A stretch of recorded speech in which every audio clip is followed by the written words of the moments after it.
Try this one hack to be great at math. So just a note here, the ideas that I present in this video are all inspired from what I have read in the book Atomic Habits by James Clear. So if you have the time, feel free to check that out so you would have a more in-depth idea on how these works. So the hack that I am talking about is to change your identity or be who you want to be. A lot of people's belief on math is that they aren't gifted or good at it, so they just naturally give up and accept it.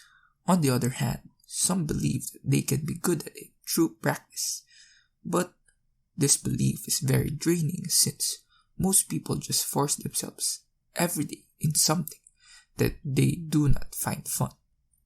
So what I suggest is that to start to believe in yourself that you are already good at math.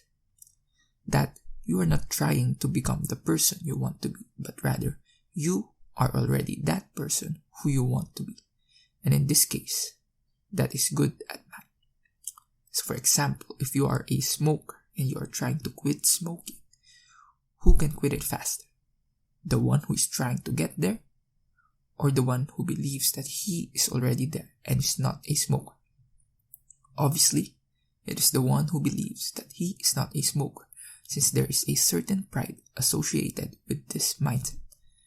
And the same goes with math. If you believe that you are good at it, you will have all the motivation in the world to keep and maintain it. Now, the book Atomic Habits by James Clear has a good illustration on how this concept works. So here I present a illustration on the 3 layers of behavioral change. So in this diagram, we have 3 layers: the outcomes, the processes, and the identity. Now what most people do is that they start from the outside, going inside. So they start with the outcome, then the process, then the identity. They start with the goal of studying math every day, trying out exercises and exams consistently, and eventually believing that they would get there in time. And this isn't really a bad thing, but it doesn't come natural.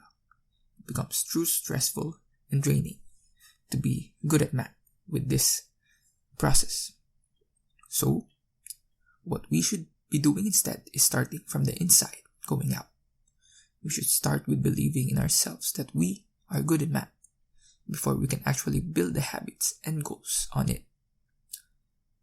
So basically, we start with the identity, then find a process, and eventually the outcomes will come smooth. So try this out for yourself and you will see how natural and fun learning math becomes. With all that said, what are actionable steps that we could actually do? So here I present 2 steps on how we could apply this immediately.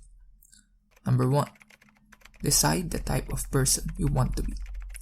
And after you decide who you want to be, believe in yourself that you are already who this person is. As said previously, we start by believing in ourselves that we are good and gifted at math. No matter what everyone says, if we have that belief and we believe in that wholeheartedly, then we become unstoppable and powerful about everything in mathematics. When you get a low remark in your exam, you won't immediately tell yourself that maybe I'm not just really good at it. Rather, what you might say is that maybe you just messed up this time, but I won't let that happen again because I know that I am good and capable at it. See how powerful that is? So starting this day, tell yourself that you are good at math. Period. No ifs and buts.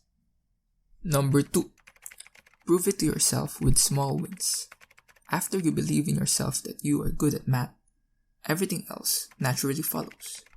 You'll instinctively try to get higher grades, recite more often, engage in class discussions. Why? Because you will have that sense of pride to keep who you already are, your identity. The more you believe in something, the more you try to repeat actions that would prove your belief. Eventually, as time passes by, you become fully convinced to yourself that you are really the person due to all your small wins. And that is how powerful this hack is. With just a simple mindset shift, everything else follows. And actually, this isn't just in math, but life in general. In reading books, the goal is not to read a book. The goal is to become a reader. In running, the goal is not to run a marathon. The goal is to become a runner. In playing a musical instrument, the goal is not to learn an instrument. The goal is to become a musician. So to end this, always remember that to be good at something, start by believing that you are already good at it.